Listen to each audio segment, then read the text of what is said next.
تو مجھے تو یہ لگتا ہے کہ یہ لاہور ہائی کورٹ ہو یا اسلام آباد ہائی کورٹ ہو یا دیگر ہائی کورٹس ہوں، یہ بجائے ان شہریوں کے، عوام کے حقوق کے تحفظ کے لیے اور سرکاری اداروں کی ناانصافیوں کے خلاف کوئی ٹھوس احکامات جاری کرنے کے، یہ ہماری عدالتیں اعلی کار بنی ہوئی ہیں طاقتور اداروں کی. اور یہ جو کچھ بھی اب جیل میں ہو رہا ہے، میں سمجھتا ہوں یہ کسٹوڈیل ٹارچر سے زیادہ کی کچھ چیز مجھے لگتی ہے، کیونکہ کسٹڈی میں جب ایک قیدی، کوئی انسان ریاست کی کسٹڈی میں ہو، تحویل میں ہو، تو اس کا یہ مطلب نہیں ہے کہ وہ انسان سے اچانک جانور بن گیا ہے. اس کے حقوق، انسانی حقوق پھر بھی برقرار رہتے ہیں، کیونکہ وہ ابھی بھی ملزم ہیں جب تک حتمی طور پہ ان کی سزاؤں کے اوپر اپیلوں کا فیصلہ نہ ہو جائے.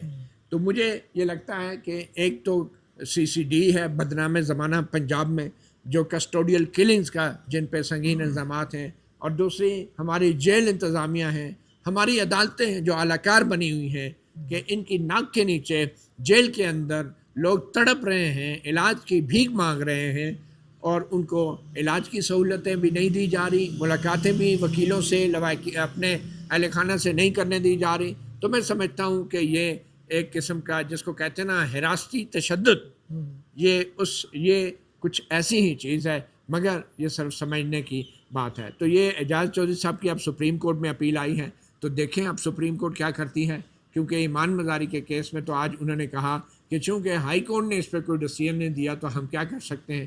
تو لیں جی، آ گیا ہے ہائی کورٹ کا ڈیسیژن، اب دیکھیں آپ کیا کرتے ہیں. اچھا ثاقب صاحب، اگر ہم میرٹ کے اوپر بات کریں اس کیس کی، تو 2 گواہ ہیں سرکاری، کوئی پرائیویٹ گواہ نہیں ہے. اچھا، وہ گواہ بھی ایسے ماشاءاللہ زبردست قسم کے ہیں کہ میاں والی کا کیس ہو تو وہ میاں والی کے لوکل بندے بیچ میں ڈال دیتے ہیں کہ یہ بھی وہاں موجود تھے، ہم نے جو سنا تھا. فیصل آباد کا کیس وہ فیصل آباد کے بندے بیچ میں ڈالتے ہیں. لاہور کا کیس تو ان دونوں بندوں کو بیچ میں سے نکال دیتے ہیں. انہیں بھی پتہ ہے کہ ہم نے ٹارگیٹڈ کس عدالت میں کیا بیان دینا ہے. اچھا، وہ ان کی وہاں موجودگی بھی جو جرا میں نے خود پڑھی تھی اس سارے کیس میں، تو موجودگی بھی ان کی ڈاؤٹ فل ہے. انہیں جب پوچھا گیا کہ جی آپ کی یہاں پہ کیا آپ کی ڈیوٹی لگی تھی وہاں پہ، وہ ڈیوٹی کیا کوئی روزنامچہ کوئی ڈیوٹی روسٹر پیش نہیں کر سکے. پھر ان سے پوچھا گیا کہ آپ کیا روٹین میں یہاں اندر جاتے رہتے سامان پر کے، انہوں نے کہا نہیں، ہم ایک ہی دفعہ اسی دن گئے تھے. لے کے کون گیا تھا یہ آج تک وہ نہیں بتا سکے. انہوں نے کہا جی ہم تو ورکر کے روپ میں گئے تھے، PTI کو ایک بندہ ہمیں لے گیا تھا، وہ کون لے کے گیا تھا آج تک وہ سامنے نہیں آ سکا ان کی. اچھا، مزے کی بات جو کہا گیا آپ کی اگر لوکیشن سے نکلوائی جائیں کہ اگر کیا موبائل لوکیشن سے ٹریس ہو رہا ہے کہ یہ دونوں گواہ وہاں زمان پارک میں موجود تھے، اس کے حوالے سے بڑا انٹرسٹنگ جواب یہ آیا تھا کہ دونوں جاتے ہی اپنا موبائل تھانے میں مریر کو لے گئے تھے، یار رکھنے تو میں آنا. اچھا، پھر یہ 2-3 دن وہیں پہ رہے. 2-3 دن نہ ان کو کسی گھر والے نے ان سے فون پہ رابطہ کیا، نہ انہوں نے کبھی گھر پوچھا کہ وہ زندہ ہو مر گئے ہو، کوئی چیز چاہیے، وہ کھانا پینا، کوئی بچے گھر ٹھیک ہے، لٹرم پٹرم. یہ آپ کو ساری چیز ان نیچرل نہیں لگتی؟ اچھا، اس کے 2-3 جو ہے وہ پہلو ہیں. ایک تو جو آپ نے بات کی، ہمارا جو پولیس کلچر ہے وہ تو اسی طرح ہی ہے. پولیس ازمپشنس کی بنیاد پر بھی اور من گھڑت کیس بھی بنا دیتی ہے. پولیس کوئی ایسی چیزیں ڈال دیتی ہے جس کو کورٹ کے سامنے ثابت کرنا مشکل ہوتا ہے. لیکن میں سمجھتا ہوں کہ اس سارے معاملے کا جو برڈن ہے یا وزن ہے وہ سارا ہم ڈال دیں پولیس پر.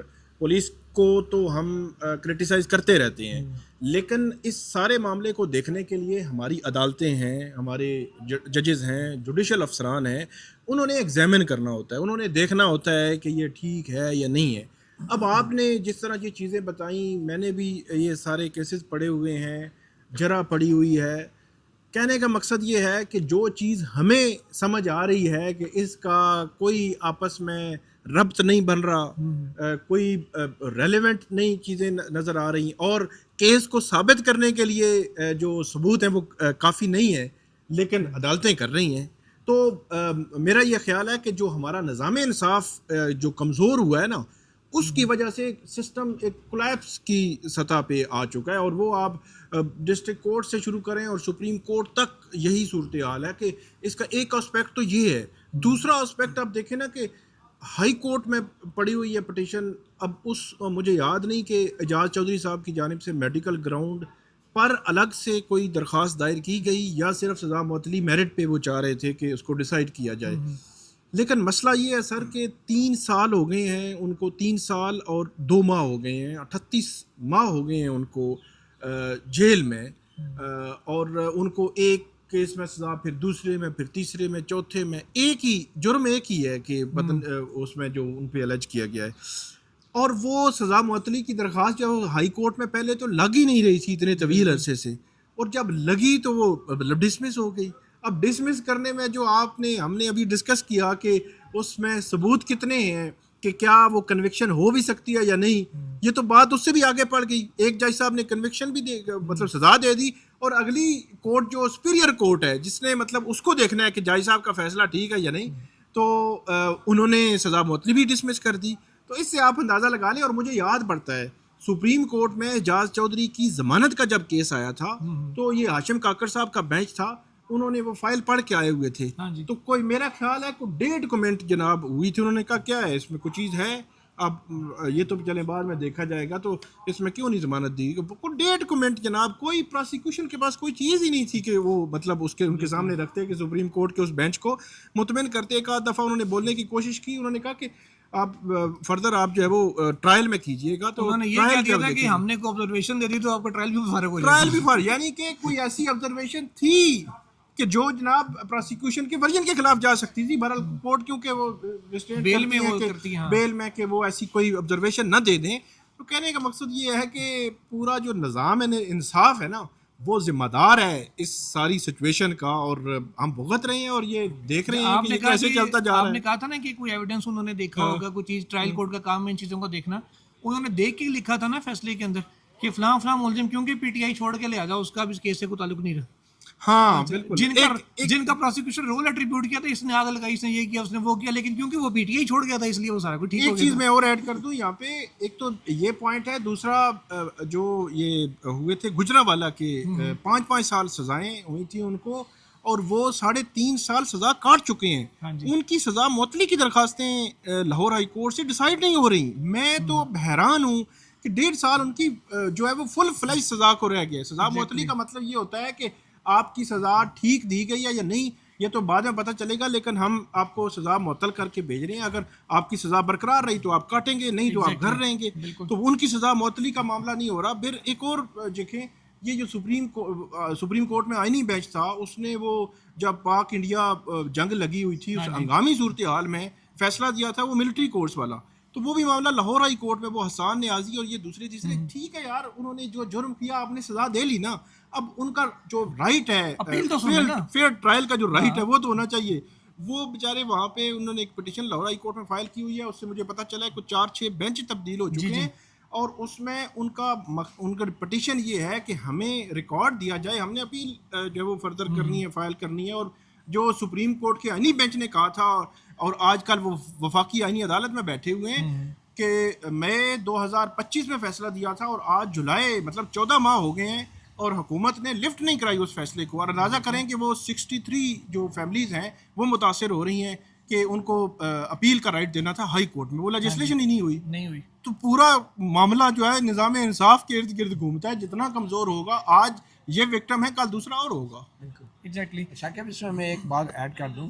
اچھا، میں ہائی کورٹس کے ایک چیز ایڈ کر دوں خالی اسی میں جو انہوں نے بتائی تھی. جواد خواجہ صاحب نے کنٹمپٹ کی پٹیشن بھی دائر کی تھی اس پہ، وہ سپریم کورٹ نے ٹرانسفر کر دی ہے آئینی عدالت کو، اور نہ ڈھولا اسے نہ رولا اسے. ہاں بالکل، اور وہ بھی کیے ہوئے کافی ٹائم ہوگا.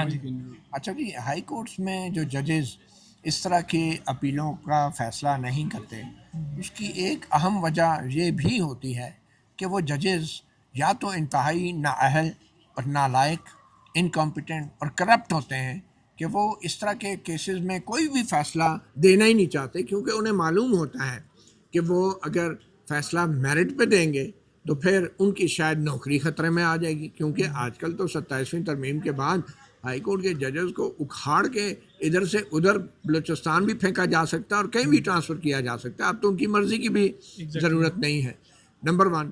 نمبر 2 یہ ہے کہ اگر وہ لکھیں گے کوئی فیصلہ کہ یہ سزا درست ہے تو وہ اب ریکارڈ کا حصہ بن جائے گا، اور ان کی نالائکی جو ہے، ان کی آنے والی نسلیں بھی اس فیصلے کو پڑھیں گی اور کہیں گی کہ ہمارے ماں باپ نے، ہمارے دادے نے، دادی نے یہ کیا فیصلے دیے تھے. شرم آتی ہے ان فیصلوں کو پڑھ کے. ایک ایسپیکٹ یہ بھی ہو سکتا ہے نا اس کا کہ جج نے کیس پڑھا، اس کو لگا کہ یار اس میں بنتا تو ریلیف ہے، لیکن پریشر یہ ہے کہ ریلیف نہیں دینا، کہتے ہیں جی میں وچ پیندا ہی نہیں. میں یہی کہہ رہا ہوں نا کہ یہ نہ سننا جو ہے نا، میں سمجھتا ہوں اس سے بڑی کوئی ناانصافی نہیں ہو سکتی. مطلب آپ کیس سنیں ہی نہ, آپ لگائیں نہ. یہ اسلام آباد ہائی کورٹ میں کیا ہو رہا ہے, اور آپ نے حلف اٹھایا ہے without fear and favour. Without fear and favour. میں کہتا ہوں کہ ان کے حلفوں پہ بھی شرم آتی ہے. ان کے حلفوں کی اوقات اور حیثیت جو ہے کچھ بھی نہیں ہے. میں کہتا ہوں ان کے جو لوگ قسمیں اٹھا کے اپنی قسم پہ پورا نہیں اترتے, ان لوگوں سے میں حیران ہوتا ہوں کہ کوئی ویسے کیسے کوئی بات چیت رکھ سکتا ہے کہ جس کا پتہ ہو کہ یہ شخص یا یہ مرد جج یا یہ عورت جج جو ہے اس نے حلف اٹھایا ہوا ہے, اتنے بڑے عہدے پہ بیٹھا ہے یا بیٹھی ہے, لیکن اس میں اتنی ہمت نہیں ہے کہ اس حلف کے مطابق فیصلہ کر سکے. فیصلہ تو دور, کیس کو لگا دیں, دلائل تو وکیلوں نے دینے ہیں. تو معلوم نہیں وہ کس کے خوف سے, کس لالچ سے جو ہے کیس کے فیصلے نہیں کرتے. اور ہائی کورٹوں میں اب یہ کام شروع ہو گیا ہے, اور سپریم کورٹ ویسے ان کی حجامت ہو چکی ہے. یہ بالکل اختیارات سے ان کو گنجا کر دیا گیا ہے, اور یہاں پہ بیٹھ کے یہ ریمارکس دے رہے ہوتے ہیں, تقریریں کر رہے ہوتے ہیں کہ جناب سپریم کورٹ جو ہے وہ ہائی کورٹ کو ہدایات نہیں دے سکتی. بھائی جو ہائی کورٹ سپریم کورٹ کا عزت اور احترام نہیں کرتی, as a courtesy supreme court کیا کرے؟ اگر ہائی کورٹ کیس ہی نہ لگائے, مجھے آپ بتائیں. یہ تو کہتے ہیں نہیں جی وہ فیصلہ ہوگا تو ہم کچھ کر سکتے ہیں نا. اب وہ کیس ہی نہ لگائے تو آپ اتنے بے وقت ہیں سپریم کورٹ کے ججز کہ وہ جو کمپلیٹ جسٹس والی ایک بات تھی, جو خیر اب امین الدین خان جیسے شہباز شریف صاحب کے لگائے ہوئے ججوں کے پاس چلی گئی ہے آئینی عدالت میں. لیکن کیا سپریم کورٹ اتنی بے بس اور لاچار ہے کہ وہ اس بات کو یقینی نہیں بنا سکتی کہ یار جو پٹیشن لگی ہوئی ہے اس کا فیصلہ تو ہو جائے؟ اور میرا یہ خیال ہے کہ یہ قانون میں لکھ دینا چاہیے کہ اگر کوئی سزا کسی بھی مجرم کو ٹرائل کورٹ سے ملتی ہے تو وہ سزا اگر ایک خاص عرصے تک ہائی کورٹ اس کی معطلی کا فیصلہ نہیں کرتی تو وہ آٹومیٹکلی بیل پہ باہر آ جائے گا, یا اس خاص عرصے میں سزا معطلی کا اور ان کی اپیلوں کا فیصلہ ہوگا, اور اگر اس عرصے میں نہیں ہوتا تو پھر اس کو باہر آنا چاہیے. اور یہ رول بھی ہے, آپ کو پتہ ہے 2 سال ایک بندہ اگر وہ جیل میں رہے اور اس کی ضمانت نہ ہو تو 2 سال کے بعد تو اس کے اسٹیچوٹری رائٹ ہو جاتا ہے بیل کا. تو سزا معطلی کیا ہے؟ یہ بیسیکلی یہ بھی وہی چیز ہے نا. تو آپ نے 3 سال سے جیل میں رکھا ہوا ہے ایک بندے کو, پہلے آپ نے ضمانت نہیں دی, اور جب ضمانت نہیں دی اور وہ جیل میں پڑا ہوا ہے پھر سزا دے دی اسے, اور 5 سال کی سزا ثاقب کہہ رہا ہے کہ 5 سال کی سزائیں, 3 سال کی سزائیں کاٹ چکے ہیں. تو میں سمجھتا ہوں کہ یہ تو اس جج کا بھی احتساب ہونا چاہیے جو ہائی کورٹ میں بیٹھا ہے یا ایون سپریم کورٹ میں بیٹھا ہے, کہ وہ اس طرح کے میٹرز میں جو ہے وہ گیند کو ایک دوسرے کی طرف اچھالتے رہتے ہیں کہ جی ہائی کورٹ میں جائیں, اور پھر ہائی کورٹ والے کہتے ہیں جی ہم لگا رہے ہیں, اور ابھی پھر 24 کو ایمان مزاری کی جو لگی. میں اسی طرف آنے لگا تھا کہ جو پنگ پونگ کا کھیل ہے یہ ایمان مزاری کی کیس میں بھی جاری ہے. 21 کو یہ لگاتے ہیں, 24 کو وہ لگاتے ہیں, پھر ایٹ دی اینڈ نکلتا ہی ہے کہ جی آپ وہاں جا کے کیس لڑیں, ہم اوور سائٹ نہیں کر سکتے, جب ضرورت پڑی درخواست دے کے ارلی ہیئرنگ پہ دے کے جلدی لگوا لیجیے گا. آج بھی ایگزیکٹلی یہی ہوا کہ اب ہائی کورٹ میں جائیں. ہائی کورٹ میں تو ان کے فیصل صدیقی صاحب نے آج ایڈیشنل اٹارنی جنرل کو کہا کہ اب ہائی کورٹ میں پھر کیس تو چلائیں نا, وہاں جا کے بھی کیس نہیں چلاتے, کبھی ایڈجرمنٹ کبھی کیا. تو ویسے تو یہ ہم سب کو پتا تھا کہ ایمان مزاری اور ہادی چٹھا جب جیل ان کو بھیجا جائے گا, ظاہر ہے اٹ واز ریٹن آن دا وال کہ ان کو جیل بھیجنا ہے, کہ اس پہ سزا دینی ہے, ٹرائل جیسا بھی ہو جیل جائیں گے, اور جائیں گے تو پھر لمبے عرصے کے لیے جائیں گے, کم از کم 2-2.5 سال تو ان کی اپیلیں پہ فیصلہ ہی نہیں ہونا. دیکھیں آج ایڈوکیٹ فیصل صدیقی نے یہ بھی کہا کہ جناب آپ نے ٹویٹ کے اوپر 17 سال جیل کی سزا سنا دی وکیلوں کو, تو آپ ہائی کورٹ میں ان کی اپیل کیوں نہیں فیصلہ کر رہے ہیں, ان کی سزا معطلی کی فیصلہ کیوں نہیں کر رہے ہیں؟ سزا دینے کی تو جلدی تھی. تو اگر آپ نے سزا دینی ہے تو ٹھیک ہے, انہیں بھی پھانسی چڑھا دیں, وکیلوں کو بھی پھانسی چڑھا دیں, ان وکیلوں کے وکیلوں کو بھی پھانسی چڑھا دیں, ادھر سارے وکیلوں کو پھانسی چڑھا دیں, کچھ تو فیصلہ کریں نا.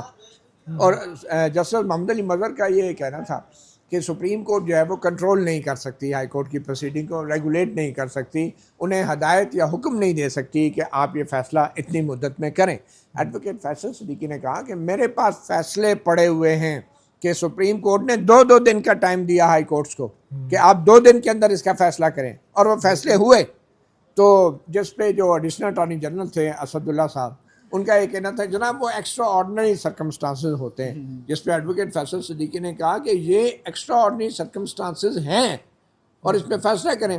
مگر جسٹس محمد علی مظہر صاحب بڑے محتاط تھے, اور وہ جو تھے وہ سپریم کورٹ کے جو ہے نا ایک جج کے طور پہ, اب یہ وہ والی سپریم کورٹ بھی نہیں رہی نا, اب تو اس طرح وہ بیہیو نہیں کر رہے تھے نہ کوئی ادھر لبرٹی کے اوپر انسانی حقوق کے اوپر ڈسکس کر سکتا ہے, نہ فیئر ٹرائل کو ڈسکس کر سکتا ہے, بنیادی حقوق جو ملزم کے ہوتے ہیں ان کو ڈسکس نہیں کر سکتا, کیونکہ یہ سپریم کورٹ ہے. اور کہتے ہیں کہ جو ہی آپ نے ڈسکس کیے ہیں, جج نے کوئی ریمارکس دیے, تو یہ معاملہ آئینی عدالت اپنی طرف لے لے گی کہ یہ تو آپ آئین کی تشریح کر رہے ہیں. ایگزیکٹلی. ثاقب صاحب, ویسے تو کہا جاتا ہے کہ appeal is continuity of trial, law یہ کہتا ہے, اور فیئر ٹرائل آرٹیکل 10A میں دیا گیا. میرا خیال ہے الگ سے 10A1 یا 10A2 کو ڈالنا پڑے گا, یا 10AA, کہ اپیل میں بھی فیئر کام ہونا چاہیے, خالی ٹرائل کی حد تک نہیں, کیونکہ ٹرائل نہیں ہوتا تو اپیل تو کم از کم فیئر ہو جائے, جو بھی ہم پریکٹیکلی دیکھ رہے ہیں کیسوں میں. ایمان مزاری کا جو کیس ہے عادی علی چٹھا کا, یہ ایک بہت ہی غیر معمولی, آپ دیکھیں کہ 29 اکتوبر 2025 کو ان پر فرد جرم عائد ہوتی ہے. تو جس دن فرد جرم عائد ہوتی ہے آپ اس دن سے کاؤنٹ کریں ان کا ٹرائل. نومبر گزرا ہے, دسمبر گزرا ہے, اور 24 جنوری کو ان کو سزا ہوئی ہے. تو یہ آپ 2.5 ماہ کر لیں, ٹھیک ہے.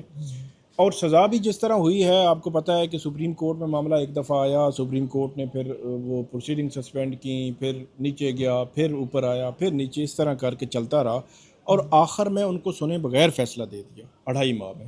اچھا, جب فیصلہ دے دیا 2.5 ماہ میں, تو جب وہ ہائی کورٹ میں آ گئے ہیں تو جنوری 24 سے لے کر آج جو ہے وہ دیکھیں 21 جولائی ہو گیا ہے, تو آج 7-8 ماہ ہو گئے ہیں, تو آج تک جو ہے وہ اس کا فیصلہ نہیں ہو سکا. تو کہنے کا مقصد یہ ہے کہ سپریم کورٹ کی جس طرح سپریم کورٹ چل رہی ہے نا, کہ وہ کہہ رہی ہے نہیں جی ہم تو کچھ نہیں کر سکتے, ہم تو ہائی کورٹ کو ڈائریکشن نہیں دے سکتے. بٹ ٹھیک ہے, مان لیا. اب مسئلہ یہ ہو گیا ہے ذوالقرنین صاحب کہ جو 26ویں اور 27ویں ترمیم جن لوگوں نے وہ سارا ڈرافٹ بنایا ہے نا, کی ہے, وہ اس طرح بنا دی گئی ہے کہ ہر جج جس نے کوئی پوزیشن پہ جانا ہے, جس نے اپنی پوزیشن بچانی ہے, جس نے اپنا جس جگہ وہ رہ رہا ہے, مطلب اسلام آباد میں, کوئی لاہور میں ہے, اس نے وہ جگہ بچانی ہے, تو وہ ایکسٹرا جو ہے وہ چیزیں لے کر ادھر ادھر رائٹ لیفٹ, کوئی سینسٹیو کیس نہ آ جائے, کوئی میں ایسا فیصلہ نہ دے دوں, کوئی ناراض نہ ہو جائے. مطلب فار ایگزامپل محمد علی مظہر صاحب کی مثال لے لیتے ہیں کہ یحییٰ صاحب کے بعد اگر ان کی نظریں چیف جسٹس آف پاکستان, یا پاکستان تو نہیں supreme court, chief justice of supreme court پہ ہیں ان کی نظریں, تو وہ ڈیفینیٹلی نہیں چاہیں گے کہ کوئی ایسا فیصلہ ہو کہ جو جناب کل جو ہے وہ وگرنہ یہ کیس ایمان مزاری کا کیس, اس کیس میں تو ان کو اسٹرکٹلی مطلب کیا ہے, ذرا پروسیکیوشن آ رہی ہے, فلاں آ رہی ہے, ڈھینگ آ رہی ہے, یہ کریں, سمپلی ان کو کہتے جائیں گی ہائی کورٹ کو یہ کرنا چاہیے جب ہم نے ڈائریکشن دی ہوئی ہے. پھر دوسری بات, انہوں نے کہا کہ ڈائریکشن چلیں, یہ بھی نہ سی 12 مئی سے لے کر آپ نے 4 جون تک فیصلہ کرنا تھا, آپ 4 جولائی تک کر دیتے. 4 جولائی تک بھی ہائی کورٹ نہیں کر رہی اور آپ کے وقار کو اڑا کے رکھ دی ہے.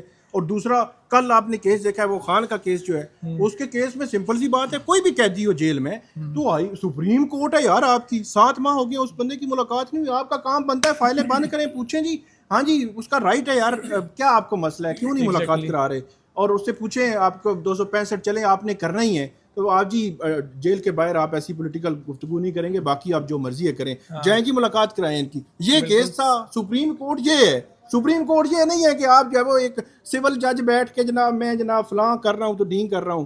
تو یہ آپ لے لیں, سپریم کورٹ کے چیف جسٹس بھی بن جائیں, جو مرضی ہے بن جائیں, اگر آپ کے اندر وہ ایکچولی جو آئینی عدالتوں کا کام تھا وہ نہیں کریں گے, لوگوں کے حقوق کا تحفظ نہیں کریں گے, تو آپ کچھ بھی نہیں ہیں, آپ مارتے ہی ہیں صرف. اسی طرح ہائی کورٹس کے ججز, ہائی کورٹس کے چیف جسٹسز, وہاں پہ انسیکیورٹی, مطلب ججز دیکھیں نا کہ کوئی جج فیصلہ دے, for example Lahore high court کا, اسلام آباد, سندھ کا, کوئی ایسا سینسٹیو کیس میں فیصلہ دے جو ایگزیکٹو کو, جو طاقتور حلقوں کو جو اچھا نہ لگے, تو سمپل سی بات ہے, اس سے تو پوچھا بھی نہیں جائے گا, اٹھا کے اس کو پھینکیں جی بلوچستان کے فلاں جگہ پہ, لاہور والے کو پھینکیں جی سندھ میں. تو یہ صورتحال ہے جو 26ویں 27ویں ترمیم کی گئی ہے نا, اس میں بالکل ایسی دراڑیں اور گریں لگا دی گئی ہیں کہ جناب آپ بچ نہیں سکتے. اب دیکھیں جسٹس محمد علی مظہر سے بار بار ایڈوکیٹ فیصل صدیقی نے کہا کہ جناب آپ کوئی تاریخ دے دیں, 1 ہفتے بعد کی, 2 ہفتے بعد کی, 3 ہفتے, 4 ہفتے, کوئی تاریخ دے دیں تاکہ اسلام آباد ہائی کورٹ کو یہ اندازہ ہو کہ اتنے دنوں میں فیصلہ کرنا ہے. جسٹس محمد علی مظہر وہ تاریخ نہیں دے سکے, اور ان کو بھی پتہ تھا کہ یہ ہائی کورٹ جو ہے شاید ابھی بھی نہیں کرے گی. تو پھر آپ یہ کیس کیوں سن رہے ہیں؟ آپ کہیں گے جی ہماری تو ہائی کورٹ مانتی نہیں ہے, آپ لے جائیں اپنی پلیں, ہم نہیں سن سکتے. سپریم کورٹ اتنی بے اختیار ہے, لاچار ہے, بے بس ہے کہ وہ تاریخ تک نہیں دے سکتی. یہ تو چیف جسٹس ڈوگر صاحب سے بھی حالات خراب ہو گئے, وہ بھی نہیں تاریخ دیتے تھے. لیکن وہ تو اپنا ڈنڈے کے ساتھ نہیں دیتے تھے، یہ تو مجبوراً تاریخ نہیں دے پا رہے، اصل میں تاریخ تک نہیں دے پا رہے۔ دیکھیں مسئلہ یہ ہے کہ جو شاہد وحید صاحب والے بینچ کا آرڈر تھا نا، وہ آرڈر آج بھی نہیں فیلڈ ہے، اس کو ریویو نہیں کیا گیا، وہی 15 دن والا ہاں کہ 15 دن میں فیصلہ کرے، نہ اس کے خلاف کوئی اپیل ہوئی ہے، نہ اس کے خلاف کوئی ریویو ہوا ہے، وہ ابھی تک ان فیلڈ ہے۔ تو یہ کم از کم اپنے ہی ہائی کورٹ کو چھوڑیں، اپنے ہی ایک بینچ کی عزت رکھ لیتے ہیں کہ یار اس کو امپلیمنٹ کریں جا کے۔ لیکن یہ ان کا تو نہیں تھا نا، وہ تو دوسرے جج سے نا، تو آپ کو پتہ ہے ان ججوں کی ذات بڑی امپورٹنٹ ہو جاتی ہے نا۔ مظہر صاحب نے ایک لفظ نہیں کہا کہ پچھلی ہیئرنگ میں بھی آج بھی کہ ہمارا 12 مئی کا آرڈر کہاں پہ ہے، مطلب ٹھیک ہے نا، آپ کے جج نہیں بینچ نہیں دیا تھا نا، آپ جیسے 3 جج ہی تھے نا سر، وہ اسی وجہ سے تو کیس ان کے پاس آیا کہ 12 مئی ڈسکس نہیں کرنا۔ ناظرین اب تک کے لیے اتنا ہی، اجازت دیجیے، اللہ حافظ۔ اللہ حافظ۔